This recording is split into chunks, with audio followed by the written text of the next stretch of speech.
Hey, how y'all doing? This is Mongo Slay, and today we're going to talk about Jay Whitehall. Jay White. So apparently, there's been a lot of talk about Jay White jumping ship from New Japan to WWE. Now, when I did my Wrestle Kingdom review, I did say that Jay had gave Jay White a lot of success, and he's only 28, and there was nothing more for him to do. And I still think that it's kind of a storyline that Jay White is going to leave New Japan, because he's a dojo boy, and they typically seem to be more loyal, and that's what they breed in Japan. They breed loyalty. And it might not mean anything for him to go to the United States for a little while and come back. But I think that New Japan will always be home for him. Similar to how sometimes people leave WWE, like the Hardys left, and other people leave, but they always come back in the end. I think that's how Jay White would be with New Japan. I think that if he did leave, and he did a couple of years in the United States, he would, whether it's WWE or AEW, he would end his career in New Japan. I just think that that's kind of how it is. But let's talk about this concept of Jay White coming to WWE. One, would I be excited about that?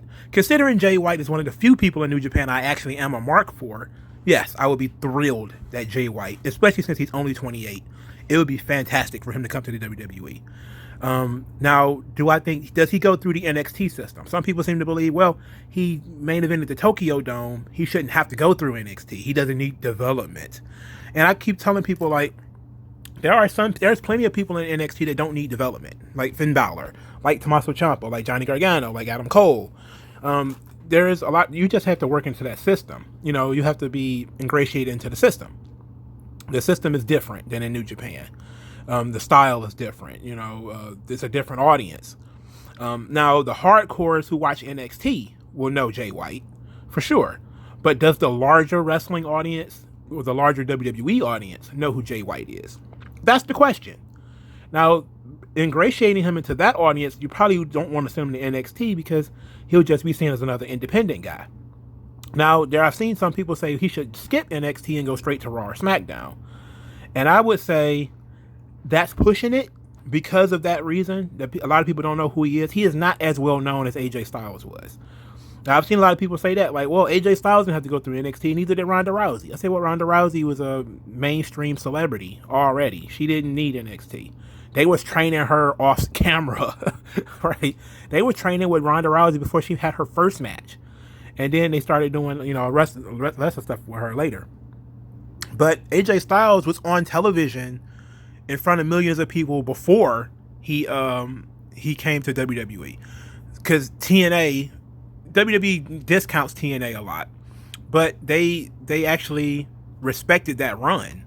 And then, of course, he had the New Japan run, so everybody knew who AJ Styles was. If you were a hardcore wrestling fan, you knew who he was. If you were a casual wrestling fan, you still knew who he was because he was on TV before. Jay White has never been on TV in the United States, at least not in a wide variety of TV shows and stuff like that. He's not known, so you would have to introduce him in a big way. Now, according to a lot of the reports that I've seen, stuff that's floating around, he won't actually be able to appear at the Royal Rumble. New Japan have started structuring their contracts where that can't happen. So they've started structuring guys to come in to their contracts to end in really late January or early February in order to, get away from the whole guy popping up at the Royal Rumble thing, which is very, very smart.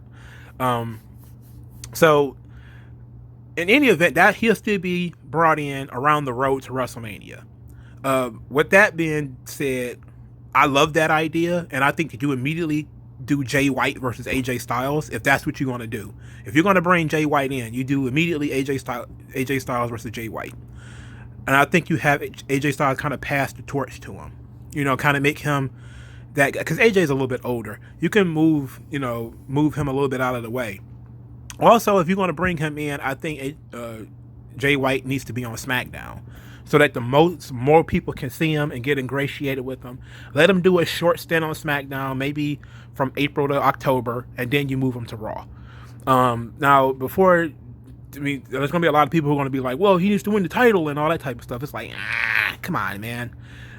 Let's take this a little bit at a time. I think you have to see how his how he comes along. And this is what I mean by a lot of people will be like, what's the WWE style? WWE style is very promo heavy. That's another difference. In New Japan, it's very wrestling heavy. He has to go out there and have a 50-minute match with this guy, right? He can do that. But how many long stand-in promos has Jay White ever done? Likely none. Not that many. You know, he can do them in short bursts, and most people can. But you've seen, like, WWE has created, like, storylines around Seth Rollins cutting 10-minute promos. Like, I've never seen Jay White do anything like that. And it's going to be a challenge for him to be able to do that, because that's what you have to be able to do to be a main event talent in the WWE. You have to be able to cut long-winded promos. And that's going to be very difficult. Now, you could hide him by giving him a manager. I think that if you really think Jay White is the shits or the shit, what you should do, give him a manager that nobody else would have. I'm not talking about Paul Heyman. I'm talking like Triple H. That's my idea. Is I think you have Triple H be like Jay White is his chosen one, and he's going to be in his corner and everything. Like that would be dope. Like how Ric Flair was in Triple H's corner, Triple H will voluntarily be in Jay White's corner. I think that would be excellent. Like he probably wouldn't do that to himself, but I think that would be like a great usage of Triple H and Jay White, and it will immediately get him over as somebody that they think is important, and fans who don't know who he is will invest in him. And I think that would be a great way to do it. Of course, it'll never happen. That's just fantasy booking. For starters, Triple H is not going to put himself in that position. You know, secondly, I think he's probably bigger than Jay White, and that's the last thing you want, is to put a manager as bigger than the guy that he's managing. So, but I like the idea. Am I sitting back with my fingers crossed hoping that it happens? No, because I think that, you know, he's probably just having issues with New Japan right now, and he's eventually going to go. Now, let's since I was going to end this video before 10 minutes, what is the likelihood of him jumping not to WWE and NXT or whatever, but to AEW? And I think that AEW needs to get in on that sweepstakes if they can. If nothing else, make it cost more for WWE to get him. You know, and that's the best you can do, because they have signed. Obviously, he has value because of the whole Bullet Club thing that they're doing. But here's the thing: I believe that New Japan probably going to own the intellectual property to Switchblade, as far as that nickname. They also, I believe, own the intellectual property to Bullet Club, and of course, they have the spirit of the Bullet Club, which is the Tongans. Tama Tonga, Tonga Loa, and Backlash Fale. So you're looking at that.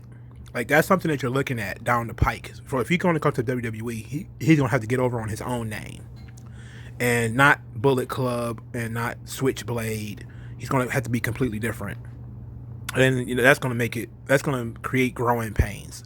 In AEW, there's at least other Bullet Club members there for him to lean on and do that sort of thing.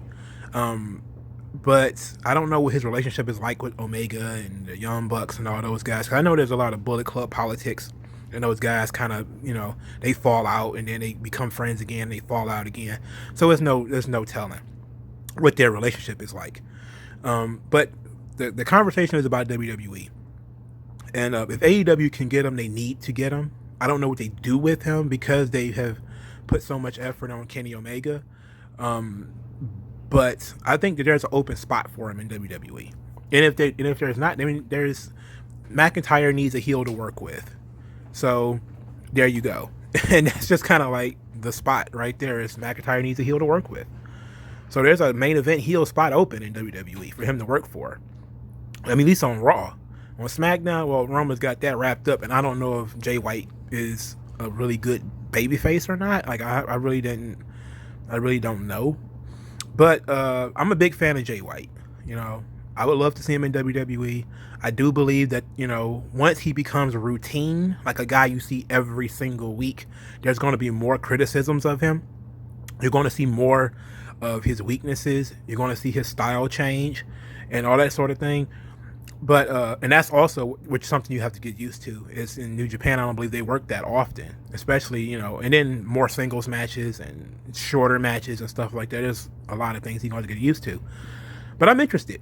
I think this is worth talking about. What do you guys think? If you're a big fan of Jay White or New Japan, or what do you think? Should he make the leap? I've, of course, seen a lot of people who are New Japan loyalists saying he shouldn't do it. But ultimately, I don't see the problem with it.